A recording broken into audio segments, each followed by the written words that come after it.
más adelante. Que ahorita lo que me interesa es que pasen por la experiencia. Luego ya lo pueden ver con calma ustedes. Les pido que todos nos acomodemos en el lugar donde estemos, ¿no? Dejen su cámara prendida para poder ver que están aquí, que están haciendo el ejercicio y cerramos los ojos por un momento. Ujú. Un ratito cerramos los ojos, nos vamos a conectar un poco con la experiencia y ahorita en este momento más con el relato que voy a contar.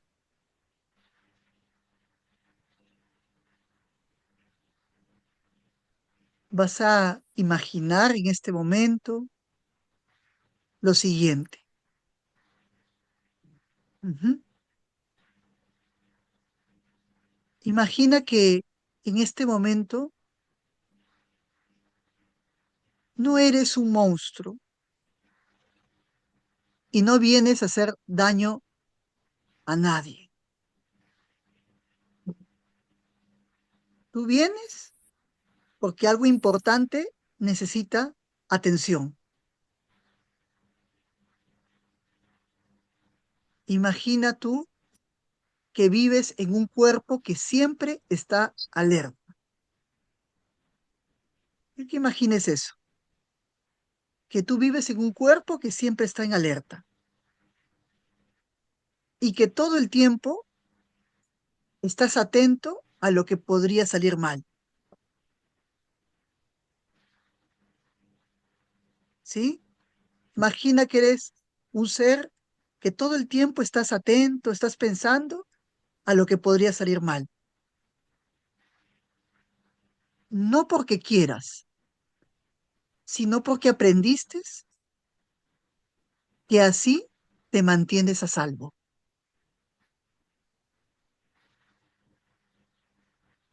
Imagina despertar cada día con el cuerpo tenso, como si algo te fuese a pasar, aunque no sepas qué. Que el corazón va un poco más rápido, que tu respiración es corta. Imagina que los músculos no descansan del todo. Imagina que intentas relajar, pero que ahí en ese momento aparece el miedo. Y te preguntas, ¿y si bajo la guardia, qué pasaría?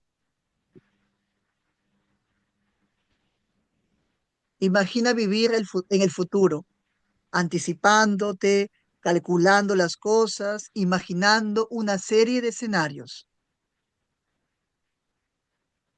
No porque te guste, sino porque crees que así puedes prever del dolor.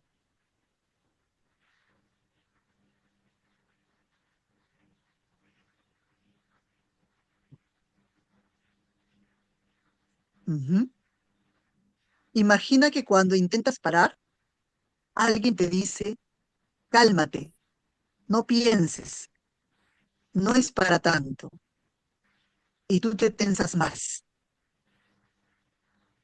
porque no te están escuchando.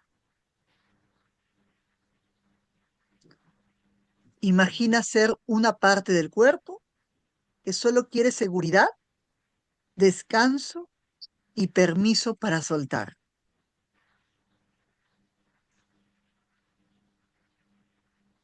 Y ahora, imagina lo que pasaría si alguien no intentara cambiarte, ni eliminarte, sino quedarse contigo, escucharte y preguntarte, ¿qué es lo que necesitas ahora?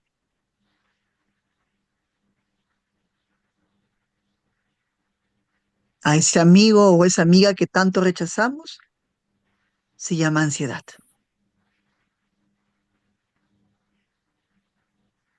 Imagina vivir el día a día así.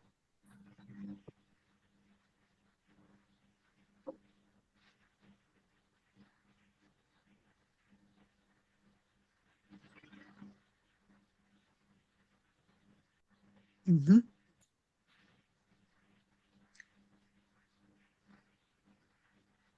Muy bien. Respiran un momento. Los que han podido hacer el ejercicio de imaginarse en esa escena, hacen unas pequeñas respiraciones, abren los ojos y escriben en el chat cómo sería vivir así. Ahí tenemos un chat y escriben, ¿no? Pueden escribir con una palabra, una frase que conecte con esa experiencia.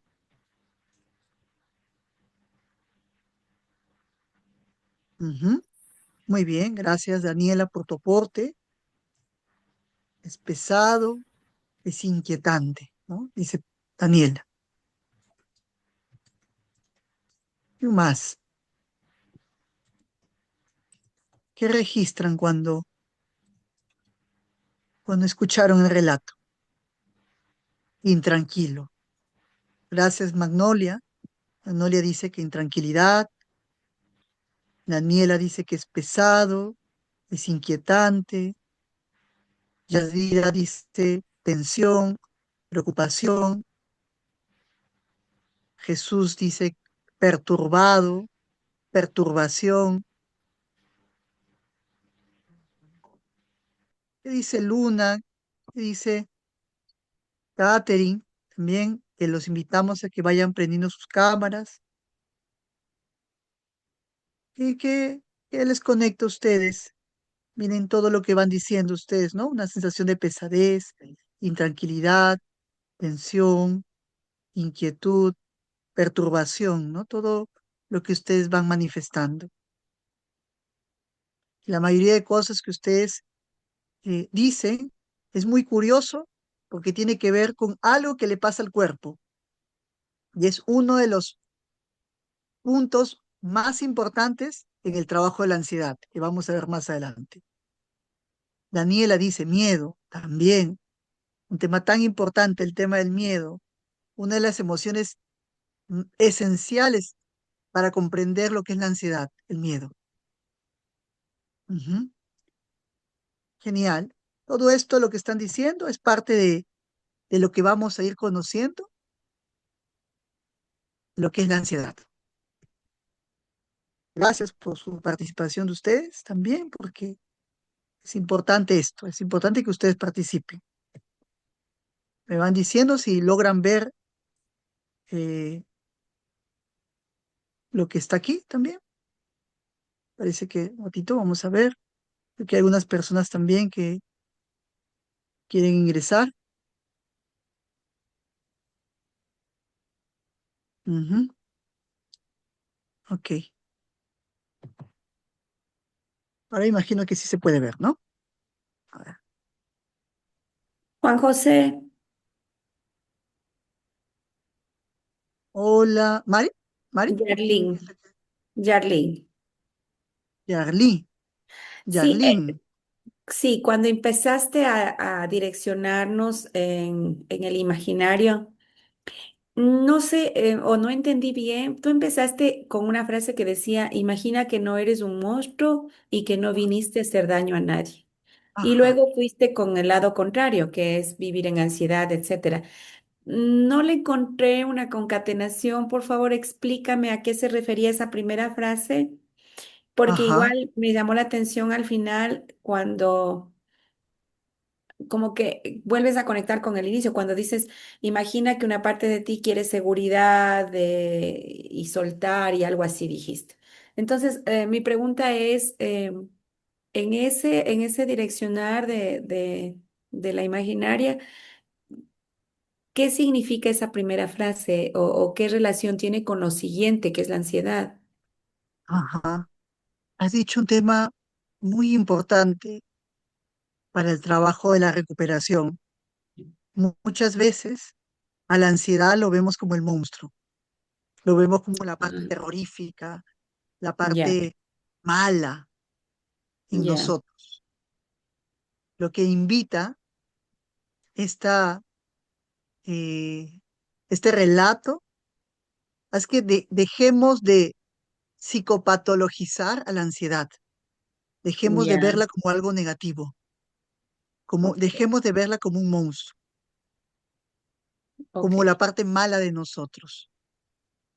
Por eso es que dice, no eres un monstruo, eres alguien bien, que quiere vivir aquí, así es. pero muchas veces no es comprendida. Es una parte de mí que no es comprendida, y mucho menos aceptada. Ok, gracias. A eso nos referimos con esta primera frase. Ujú.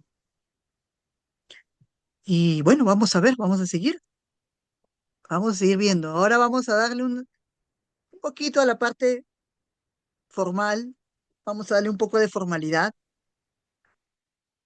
a la parte un poco más científica de la ansiedad y principalmente a los trastornos de ansiedad. Vamos a darle un poco a esto. Para esto he recogido un estudio muy interesante del 2017, está en PubMed, ahí les doy la descripción, donde conceptualizan, definen eh, lo que es la ansiedad y los trastornos de ansiedad, su prevalencia, datos epidemiológicos actuales y, y algo muy interesante que parece que está en la siguiente, ok, aquí está. Y algo muy interesante es que, ¿sabían ustedes que los trastornos de ansiedad pueden generar discapacidad en nuestra salud mental?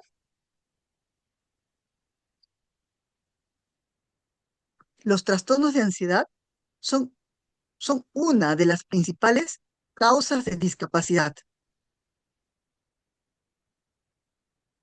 a nivel mundial. Más adelante, en la siguiente diapositiva, le voy a explicar por qué. Lo que puedo decirles también ahora es que los trastornos de ansiedad constituyen un grupo muy amplio, es un espectro muy amplio de trastornos mentales, de dificultades a nivel de la salud mental. Y esto se da en todas las sociedades. No importa la raza, la religión, el sexo, se da en todos los contextos. Pero lo que han coincidido en los autores hasta la actualidad han coincidido en cuatro criterios, porque tenemos el DSM-5, el CIE-10, el CIE-11, estudios epidemiológicos, metaanálisis, revisiones sistemáticas, pero lo que hemos encontrado en la evidencia científica es que van a encontrarse principalmente cuatro aspectos que van a definir a los trastornos de ansiedad. No a la ansiedad como tal, sino al cuadro clínico de trastorno de ansiedad. Recuerden que un trastorno de ansiedad es, vamos a llamarlo así, clínicamente hablando, estamos hablando de una condición en donde la persona va a presentar principalmente cuatro características. La primera característica que tiene un cuadro de ansiedad es el miedo y la ansiedad excesiva.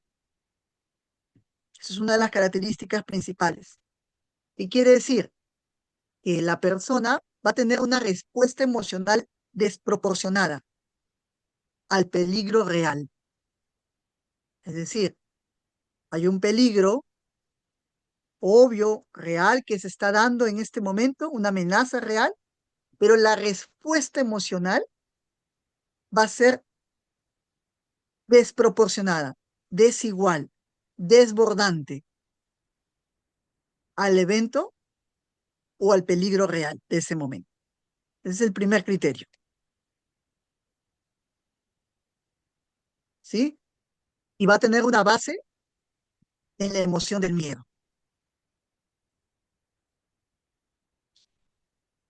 No sé, estoy caminando en la calle y de pronto veo, no sé, eh, veo pasar rápidamente un perro, pero el perro no me está mordiendo. Sin embargo, hay una respuesta emocional fisiológica de miedo intenso en ese momento, fuerte.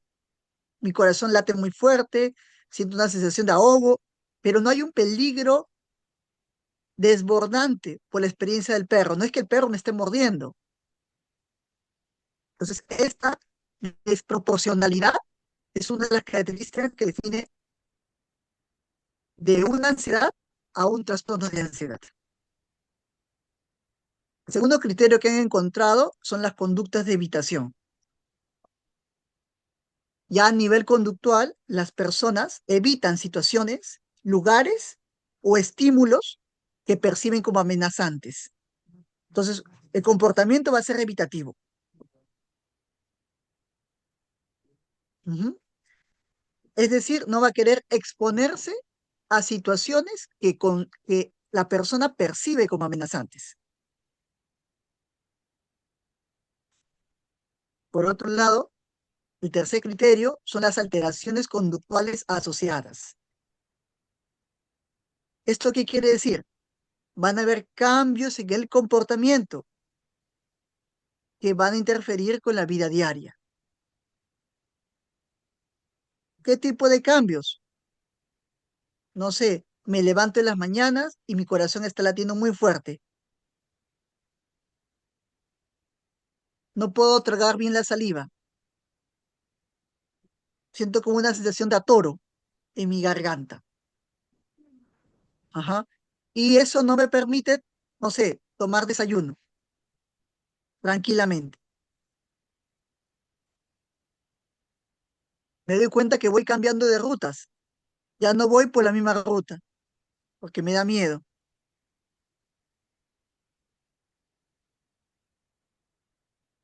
Ujú.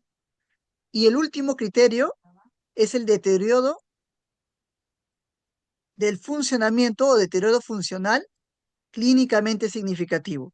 La persona va a tener una afectación en el funcionamiento tanto social, académico como laboral o a nivel personal.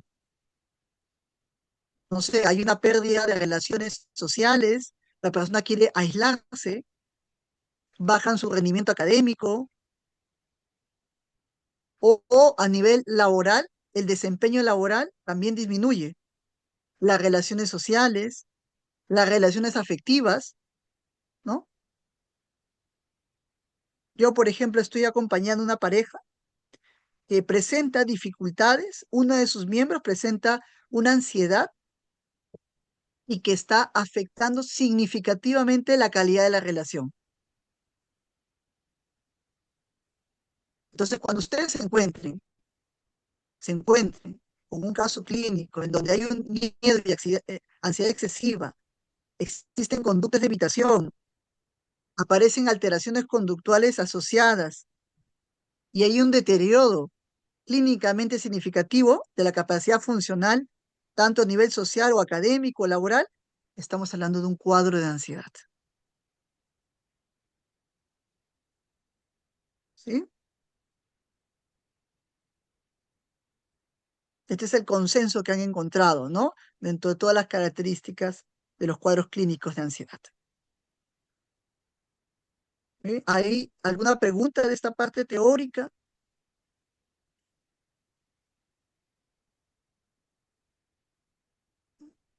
Esto es como para tener una primera orientación, ¿no? No podemos ir a los recursos terapéuticos si primero no comprendemos qué es lo que, qué es lo que queremos trabajar. O sea, a quién estamos acompañando. Estamos acompañando a una persona que tiene miedo y ansiedad excesiva, ¿no? Que tiene comportamientos evitativos, pero que también va a manifestar conductas asociadas y que va a haber una afectación en diferentes áreas de su vida, en una o más áreas de su vida.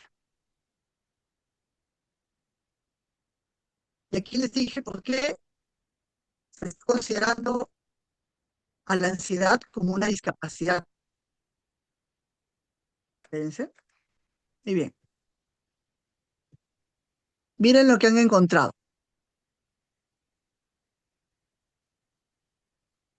Uno, hay una alta prevalencia. Los trastornos de ansiedad son el grupo más grande de trastornos mentales a nivel mundial. Más del 60% de millones de personas a nivel de Europa presentan o han presentado trastornos de ansiedad. Hay un gran número de personas afectadas y en general la carga total de discapacidad poblacional está asociada a trastornos de ansiedad.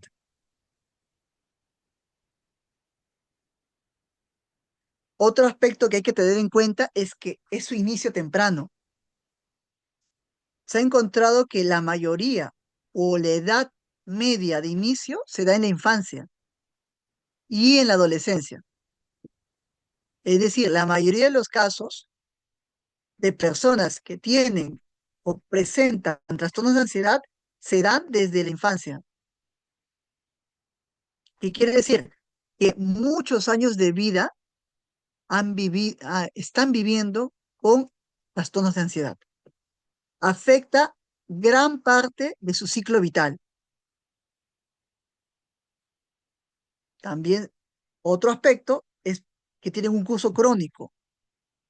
Suelen ser persistentes o recurrentes. Es decir, como que disminuye y nuevamente reaparece. Y se dice que menos del 40% alcanza la remisión completa a largo plazo o la recuperación completa. Es decir, hay un deterioro funcional durante muchos años. También presenta limitaciones en su capacidad de funcionamiento a nivel social, laboral,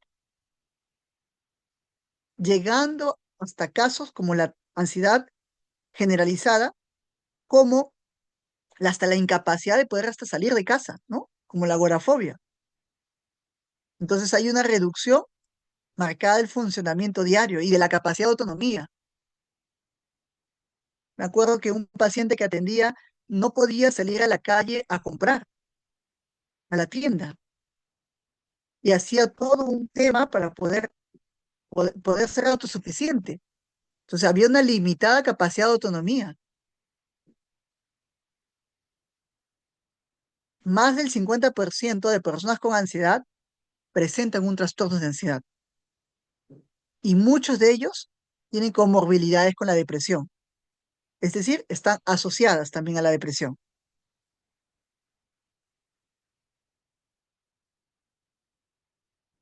Por otro lado, la mayoría de los casos no es detectada ni tampoco es tratada.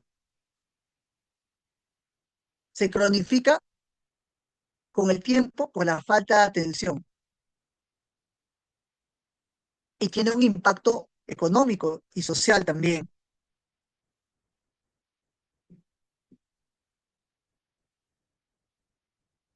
Entonces, por estas razones, se le considera también como una de las causas que generan discapacidad en la población a nivel mundial.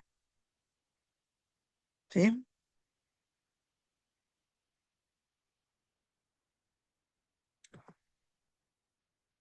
Muy bien, ese es el cuadro clínico para que tengamos en cuenta como una referencia general, de que de esa manera también sepamos desde dónde estamos partiendo, ¿no? ¿Qué es lo qué queremos acompañar?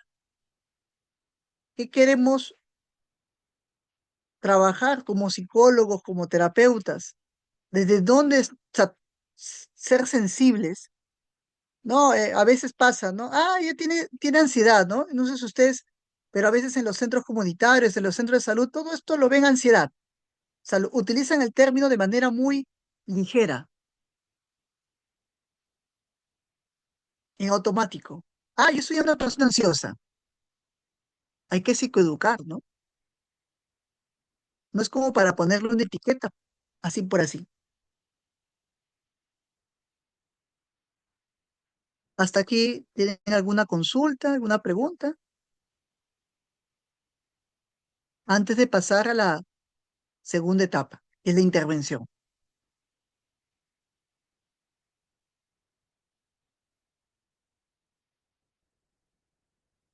Gracias, Elizabeth. Es importante la retroalimentación. Si todo queda claro, Está genial porque podemos seguir avanzando. Ujú. Ahora vayamos al tratamiento, ¿no? ¿Cuáles son las orientaciones iniciales? Yo hice este pequeño esquema que nos va a dar una orientación del tratamiento, ¿sí? Obviamente esto es lo que yo he podido recolectar e integrar de las diferentes terapias. Terapia cognitivo-conductual, terapia sistémica, terapia focalizada en emociones, tenemos la TREC, las terapias humanistas. Tenemos varias terapias que trabajan la ansiedad o los trastornos de ansiedad, pero la mayoría coinciden en estos 8 puntos. Ustedes me comentan si por ahí queda alguna duda, alguna inquietud, pero la mayoría coinciden en estos 8 puntos. Por otro lado, quiero compartirles que hoy día solo lo voy a nombrar. Obviamente, parte del curso que vamos a abrir más adelante es tocar cada uno de estos puntos de manera específica. La mayoría de los autores, de los terapeutas que trabajan enfocándose en los trastornos de ansiedad, refieren, uno, sobre el origen y la naturaleza de la ansiedad. La mayoría coincide de que la ansiedad es una respuesta adaptativa que prepara al organismo para anticipar amenazas. Es una respuesta de adaptación. Ujú. Necesaria para anticiparnos ante posibles amenazas. Es como un sistema de alarma, ¿no? Como la alarma de bomberos, necesaria e importante para luchar contra situaciones amenazantes. Pero cuando es excesiva, desproporcionada y desbordante, prolongada y descontextualizada, ahí es cuando hay que prestar atención, porque ahí es donde podemos decir que la ansiedad puede volverse un trastorno de ansiedad. Cuando la respuesta es desproporcionada, descontextualizada y prolongada en el tiempo. Entonces, la idea no es eliminar la ansiedad. Todos coinciden de que no es que se busque eliminar la ansiedad. Lo que se busca es enseñarle al cliente, al paciente, a que pueda comprender su proceso de ansiedad y saber cómo regularla. El término se llama regular, no eliminar,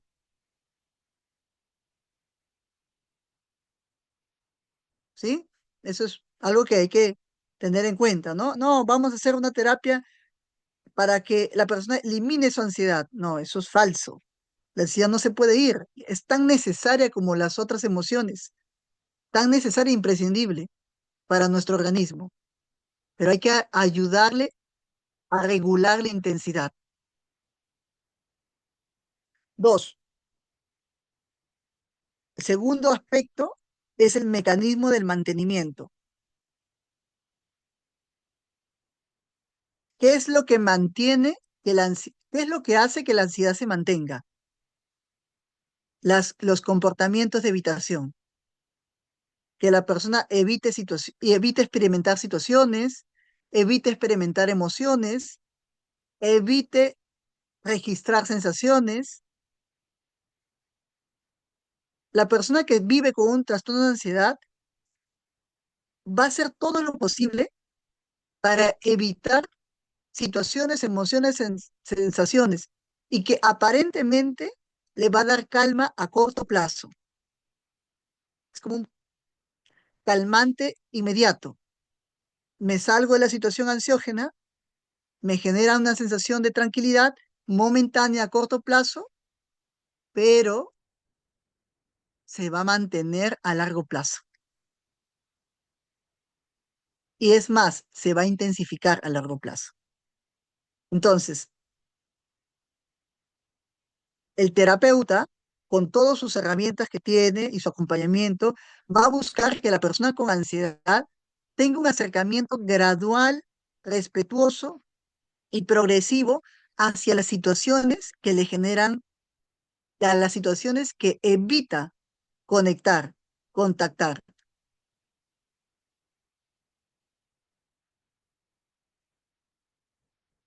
¿sí?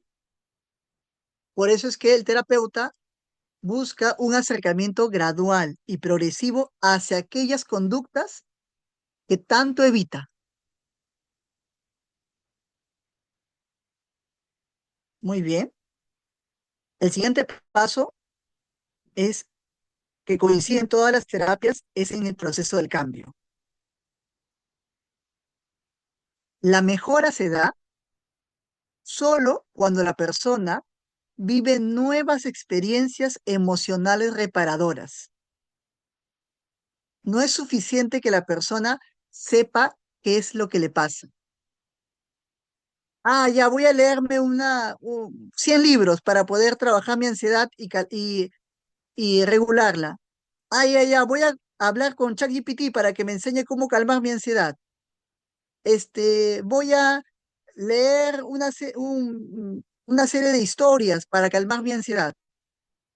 La evidencia ha demostrado que para poder transitar por el camino del cambio, la persona no solo necesita comprender, sino necesita experimentar experiencias emocionales de reparación. Ojo, eso es muy importante. No solo es suficiente que la persona comprenda su proceso de ansiedad, necesita vivir experiencias de reparación.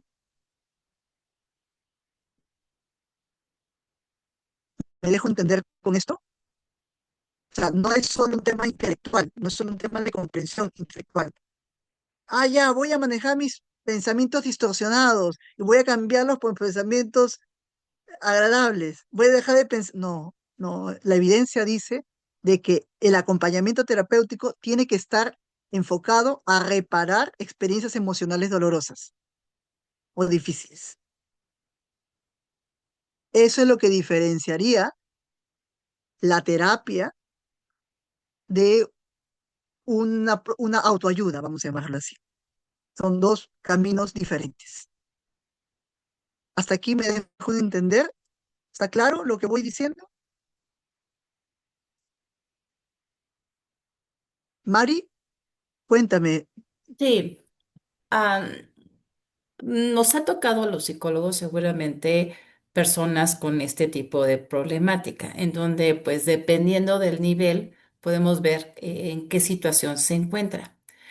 Pero hay casos en donde aun cuando queramos que encuentre cómo reparar la situación, vive la misma tensión porque su entorno no le permite generar otras opciones.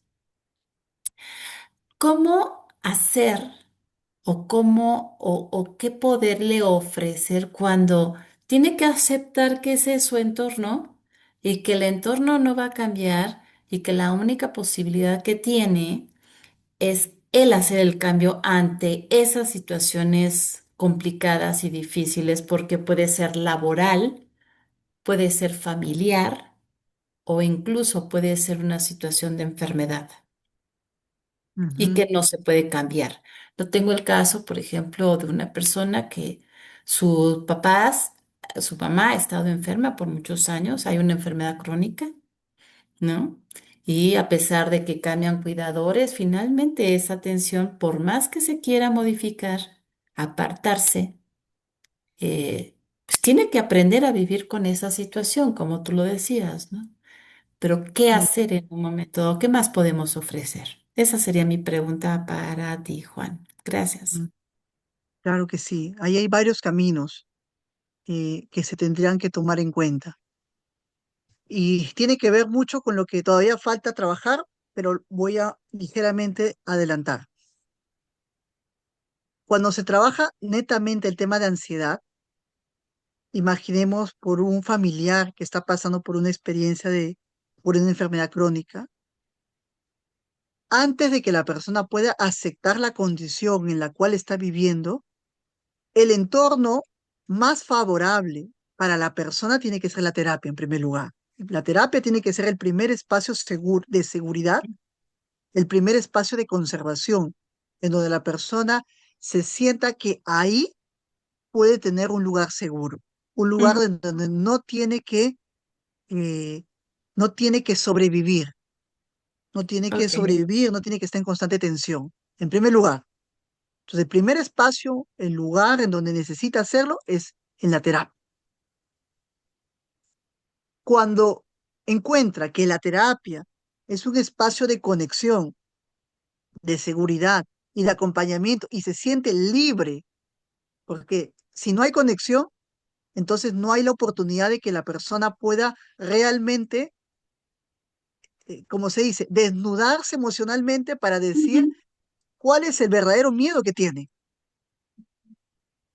Entonces, Ok. quizás no lo puede decir afuera porque tiene una mamá, de repente un papá muy castrante, muy autoritario, tiene un hermano muy juzgador y tiene una mamá que está pasando por un proceso crónico, una enfermedad crónica. Y tiene muchas situaciones afuera que hacen que la persona tenga una coraza fuerte, pero encuentra que la terapia es un espacio para conectar y para mostrar su vulnerabilidad. Ok. Ujú. Ujú. Imaginemos que llegó a encontrar eso y comprender cuál es el verdadero miedo que tiene. Cuando la persona empieza a entender y a comprender y a conectar con con el miedo que tiene, el terapeuta ayuda a través de herramientas de cómo si ese miedo es un miedo real o es un Ujú. miedo Ok. imaginario, Ok. Ujú. ¿sí? Ujú. Logra acompañar para que el miedo, le des un lugar al miedo, pero sin sobrevalorarlo, tampoco sin infravalorarlo, sino que le dé el lugar que le corresponde. Ok. Trabajamos con las fantasías que le Mm. produce ese miedo y lo ayudamos a centrarlo en su realidad. Una, eh, una vez me acuerdo que tenía un paciente que tenía mucho miedo a la muerte, mucho miedo a la muerte. Me conecta esto con la experiencia eh, de la enfermedad crónica, porque en la pandemia había muchas personas que tenían miedo a la muerte. Y yo le dije algo, ¿no? En ese momento, ¿no? Creo saber por qué tanto miedo le tienes a la muerte. Tú tienes miedo a la muerte porque en el fondo hay una necesidad genuina por querer vivir. Solo las Ok. personas que tienen tanto miedo a la muerte es porque anhelan vivir. Y a veces pasa que no vivimos, O se tiene ni miedo a con vivir. nosotros ni con el otro.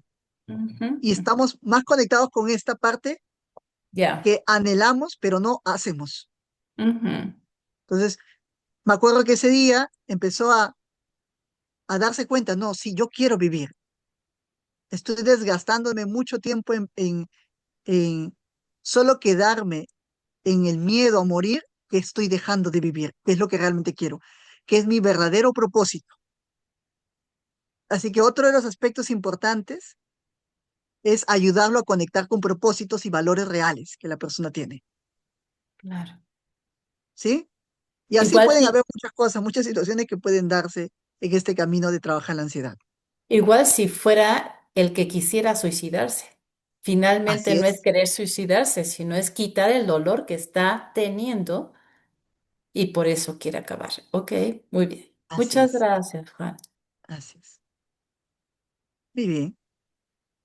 Entonces, estamos en la mitad, pero Mm. creo que cuando entiendan todo el cuadro completo ya no creo que haya tantas dudas. Pero lo que quiero decirles es que hay que ayudarle a atravesar. Y puede que la persona no quiera todavía atravesar por uno de los caminos, que eso es lo que también puede pasar. El terapeuta no fuerza a transitar por el camino que la persona todavía no se siente preparada a hacerlo. Y es más, muchas veces la persona puede que no se sienta preparada, pero lo hace porque encontró que la terapia era un espacio seguro, que a pesar de no sentirse preparada, sabía que alguien la podía sostener. ¿Mm? Muy bien. Otro aspecto que hay que tomar en cuenta es el tema del control versus la flexibilidad. El control se intensifica, ¿sí? Se intensifica el control constantemente. El control se intensifica y se busca que se relacione mejor con su experiencia interna. ¿Qué es lo que en el trabajo, en el tratamiento, voy a buscar que la persona empiece a ser más flexible en su pensamiento, en su accionar, ayudándole que ingrese y que mire otras perspectivas de la vida, que no se quede solamente fijada con una sola alternativa, con una sola experiencia. Por otro lado, otro aspecto que hay que trabajar es que la ansiedad no se controla. Y esto recuerden muy bien, ¿sí? La ansiedad no se controla, la ansiedad se regula.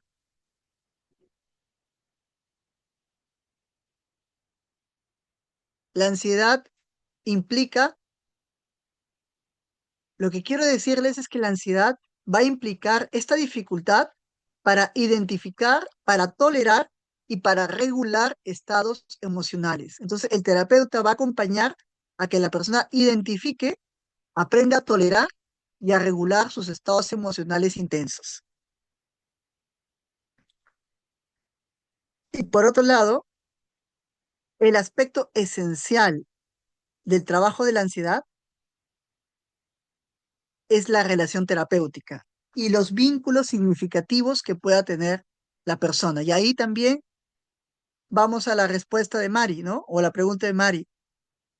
La calidad de la relación terapéutica, si la persona no tiene a nadie en el mundo, entonces la relación terapéutica tiene que ser el aspecto más significativo que debe establecer el paciente con el terapeuta. Y luego, la idea es ayudarle a encontrar otros vínculos que sean significativos para ella. El vínculo con Dios, en vínculo con un ser, en vínculo con un amigo, con un grupo. La terapia no es solo el consultorio. El trabajo vincular también implica que le ayudes a que la persona pueda encontrar otros vínculos significativos que sean su soporte de él y que le ayuden a validar y le den seguridad para que la persona pueda expresarse sin sentirse juzgada. La- mi- las personas que viven experiencias de ansiedad, y ustedes han tenido los casos, estoy seguro, muchas veces se aíslan y se quedan solamente aferrados a una persona o a una experiencia. El terapeuta tiene que ayudar a abrir los vínculos, a que la persona pueda experimentar otros vínculos, igual de significativos que lo hace en la terapia, igual o mayor. Entonces, la terapia no es solo para el consultorio, es para la vida. Y cuando la persona empieza a encontrar el vínculo con Dios, con un amigo, con la pareja, el vínculo con algún familiar, una figura de protección, y empieza a encontrar ese espacio de seguridad, entonces la ansiedad también va teniendo un camino diferente, ¿sí?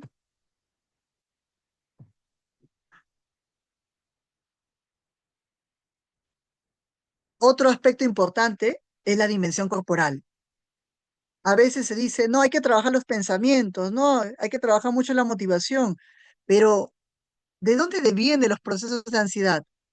A nivel neurobiológico, neuroquímico, se ha demostrado que la ansiedad tiene una base también neurobiológica.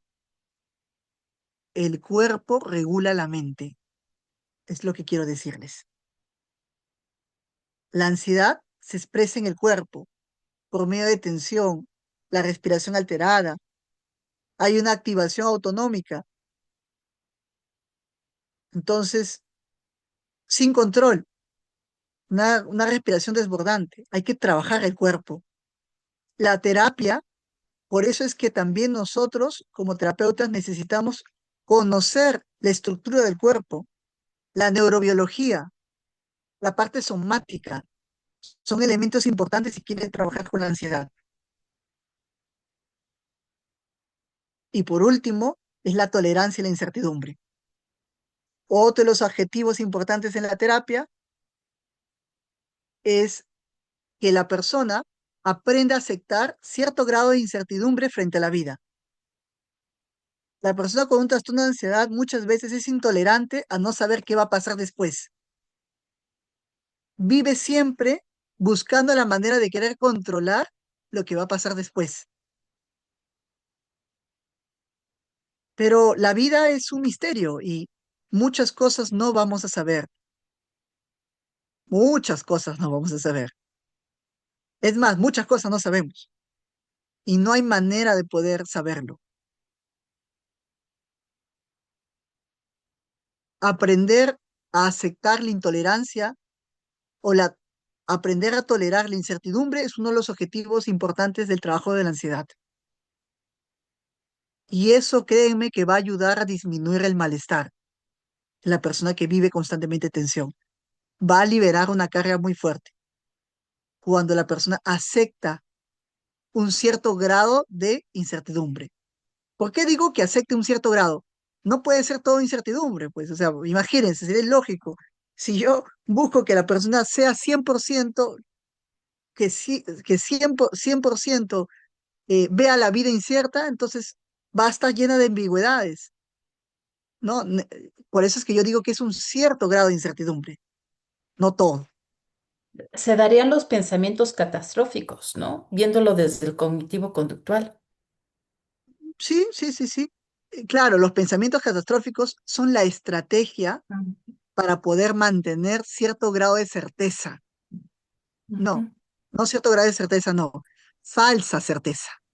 Ajá, Entonces, ajá. son estrategias de adaptación que Y utiliza el ese, organismo con la finalidad de poder creer tener cierto control de lo que va a pasar después. y en donde se le puede preguntar qué evidencia tiene de que eso va a ocurrir. Sí, eh, y también un aspecto importante es que la persona sepa de para qué lo hace. Ujú, ujú, O sea, cuál es la finalidad, cuál es la función de adaptación. ujú. No solo eh, la consecuencia, sino también la funcionalidad. Cuando la persona encuentra la estrategia es algo diferente, es muy distinto. Eh, Bueno, a partir de este cuadrito que les he mostrado, ¿les queda claro entonces el camino que se necesita seguir? Miren que se me ha pasado rápido el tiempo y en esta horita he tratado de enseñarles lo esencial, pero ¿les queda claro hasta aquí, por lo menos, cuál es el camino para trabajar los procesos de ansiedad? Como que las columnas, ¿o tienen alguna consulta hasta aquí? Miluska, cuéntame.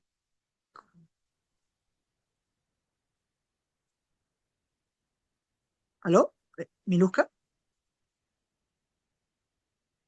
¿Está tu audio? Me parece que está un poco, no se te logra escuchar.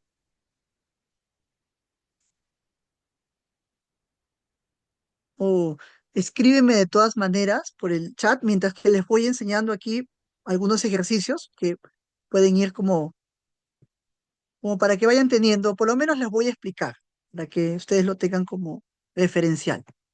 Mientras que Miluska va haciendo las consultas en medio de chat. Miren, uno de los trabajos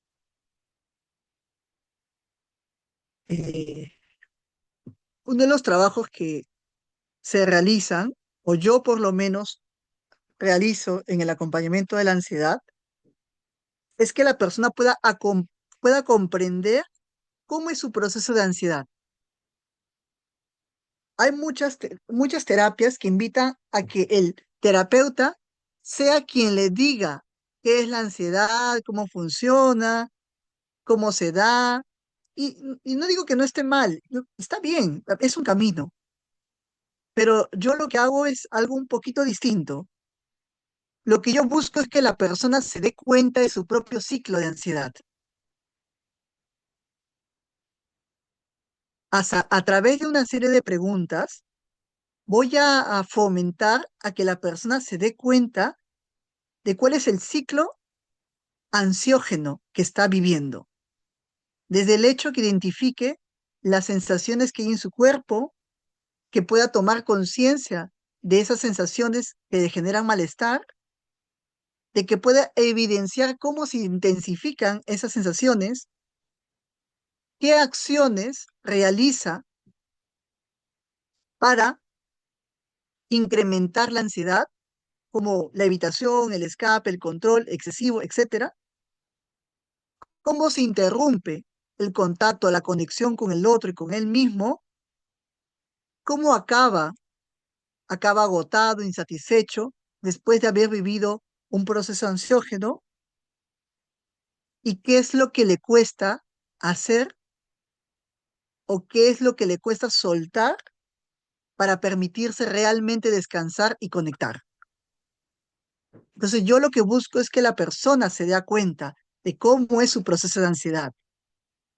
Yo he visto que muchas de las terapias, a veces en el Perú por lo menos, cuando tú vas a un centro de salud mental comunitario, a un centro de salud, a veces entiendo que no hay mucho el tiempo para poder explicar, o sea, no hay mucho tiempo para hacer esto, y a veces se tiene que correr. Pero algo muy curioso es que las personas que viven experiencias de ansiedad, lo menos que necesitan hacer es correr, porque ya lo viven haciendo constantemente. Entonces, a través de este pequeño esquema, lo que yo busco es que la persona pueda comprender cuál es el ciclo de su proceso de ansiedad. Porque si lo comprende, primero cognitivamente, va a saber qué situaciones son las desencadenantes, situaciones que le generan riesgo, qué tipo de comportamientos tiene, y que la ansiedad no es que sea algo malo, sino es que es una respuesta de adaptación. Eso es también psicoeducar, ayudar a que la persona se dé cuenta de cómo está llevando su propio proceso de ansiedad. ¿Sí? No solo darle la comidita, está bien enseñarle que aprenda a identificar qué le pasa en su cuerpo, qué le pasa en sus pensamientos, cómo vive sus sensaciones.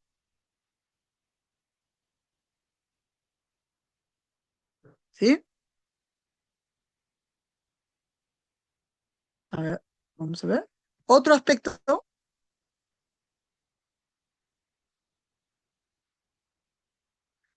Otro aspecto importante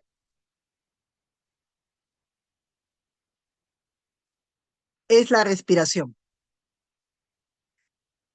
El trabajo de respiración es muy importante, pero no es una respiración solamente que yo te enseño a respirar.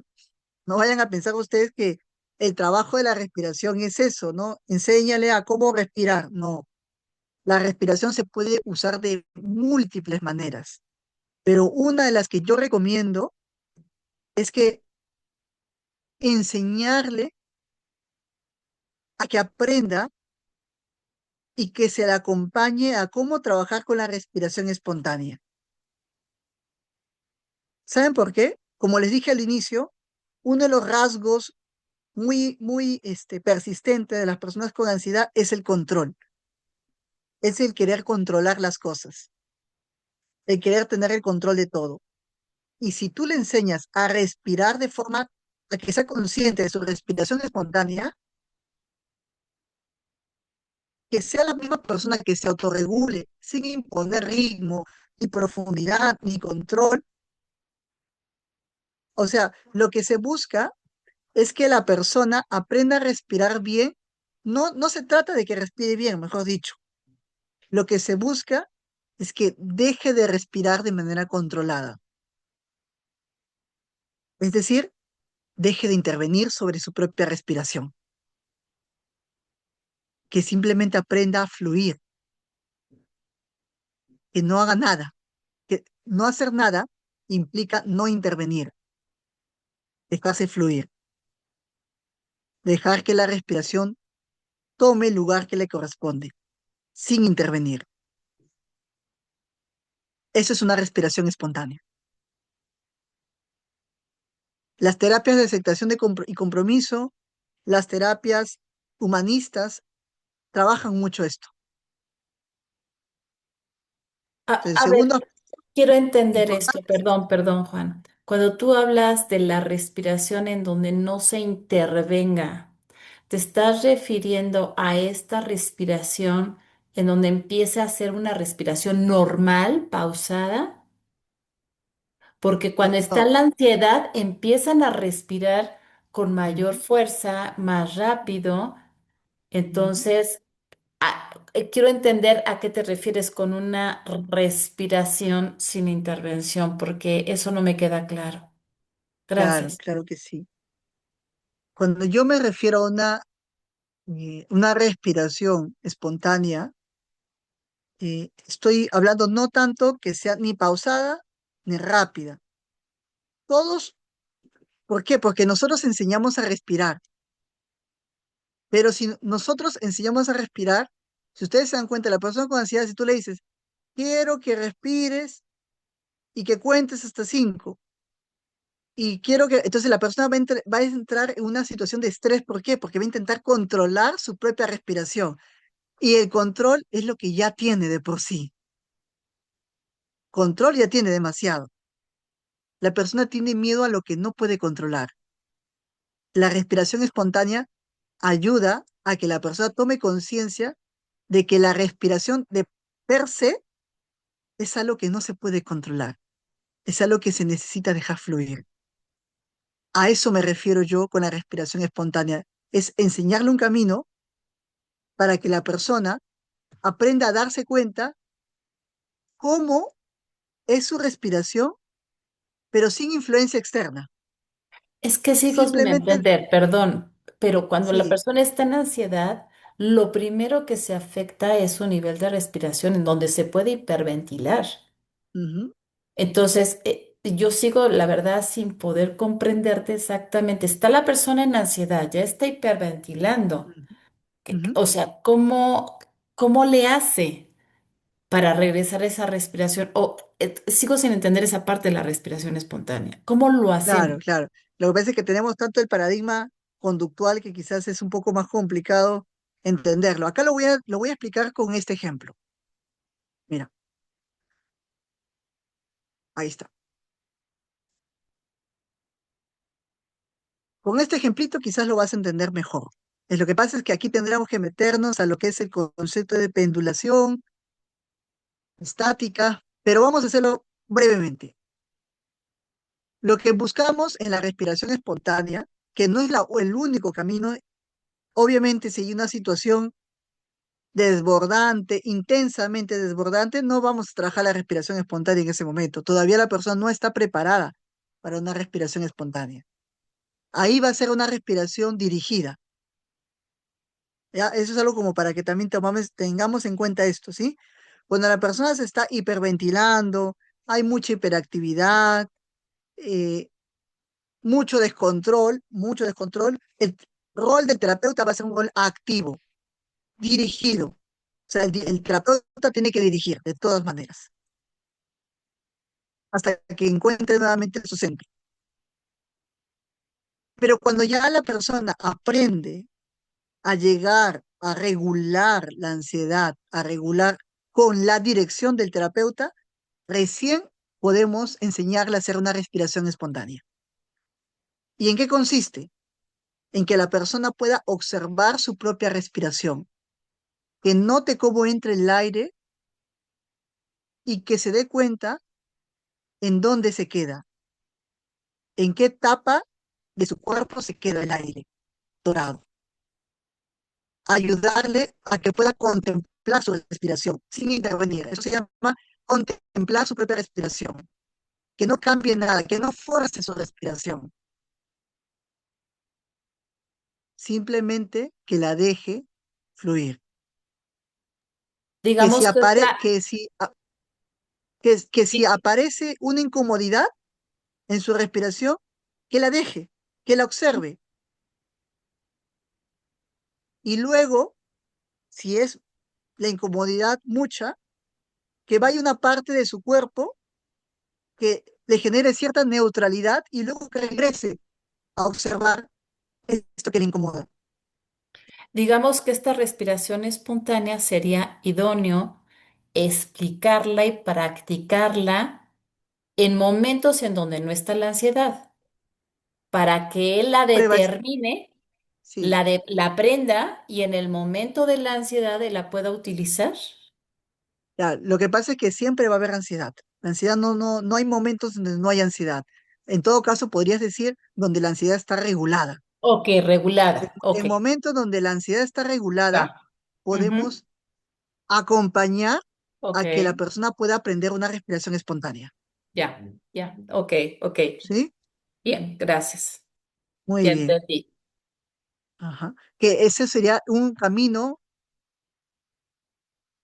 vamos a llamarlo así, uno de los caminos finales del trabajo. Porque si la persona aprende a respirar espontáneamente, va a aprender a soltar el control. Es uno de los aspectos más difíciles de transformar en la persona con ansiedad. ¿Sí? Y por último, para terminar, tenemos también el trabajo con escenarios. ¿Sí? Esto sí lo voy a solamente decirlo muy general, pero un, un aspecto también importante que pueden trabajar a nivel de cognición y percepción, o sea, puedes trabajar el cuerpo, es muy importante. Respiración, pendulación, estabilización de la persona, nivel fisiológico es muy importante. Pero también la ampliación de escenarios, la ampliación de perspectivas que la persona pueda tener, también es un elemento que se puede desarrollar. Para esa actividad, le vas a pedir a la persona que imagine el peor, ya sea que imagine o que dibuje el peor escenario, que se conecte con ese espacio, en lo que podría pasar, qué emociones van a aparecer, que también le ayudes a conectar con el espacio o con el escenario más probable que pueda ocurrir. Y por último, también ayúdale a conectar con un escenario que él nunca había pensado, que nunca había considerado, que es el espacio neutro. Es el espacio donde no me genera ningún tipo de emoción. Hazlo que se conecte con esas tres experiencias y luego le preguntas en dónde suele estar más tiempo, en dónde suele estar menos tiempo, en dónde, qué recursos podría utilizar en cada uno de estos escenarios y a quién podría recurrir, dónde usa más energía y en dónde menos la usa, para ayudarle a que ingrese en los escenarios en donde menos suele usar la energía. Si está muy conectada con el peor escenario, ayúdale a que se conecte más con la experiencia neutra o con el escenario más probable. La persona que vive en situaciones de ansiedad es muy rígida su pensamiento y su perspectiva. Se queda anclada en una experiencia y no mira más allá de eso. Así que otro ejercicio que recomiendo es que puedan trabajar con el abordaje de los tres escenarios para el cambio de perspectivas. Muy bien, y así he querido darles una mirada general de cuál es la mirada integral del abordaje de la ansiedad. eh, que si bien es cierto, ustedes ya conocen, ya manejan muchos de ustedes, pero quería darles como que algún complemento que permita ampliar la perspectiva del trabajo de la ansiedad. Esto va a ser parte de un curso que vamos a desarrollar eh, dentro de un mes, donde vamos a hacer un abordaje de la ansiedad, depresión, TLP y adicciones. Esto va a ser parte de un curso integral en la cual yo me voy a encargar principalmente del módulo de ansiedad. Entonces, quería igual invitarlos, darles la invitación. Si ustedes están interesadas, ya interesados por interno, vamos a enviarles toda la información detallada de este curso. También quiero invitarles a que sigan participando en los diferentes webinars o conferencias que vamos a desarrollar a lo largo de estas siguientes semanas. ¿Sí? Bueno, hasta aquí les voy a pedir, antes de terminar, que podamos prender nuestras camaritas y tomarnos una pequeña foto antes de finalizar esta conferencia. ¿Sí?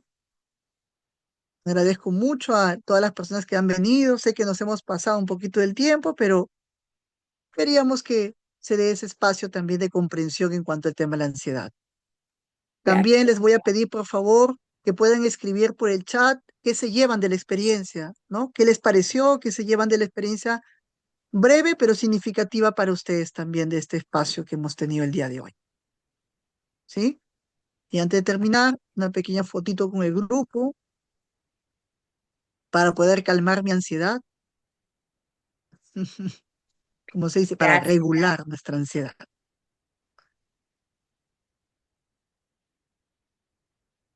Muy bien, ahora sí, déjenme tomarles una fotito, y ya sea así estemos despeinados, no es lo que hay. Que aprender, como se dice, hay que tolerar el malestar. Justo estamos trabajando la ansiedad.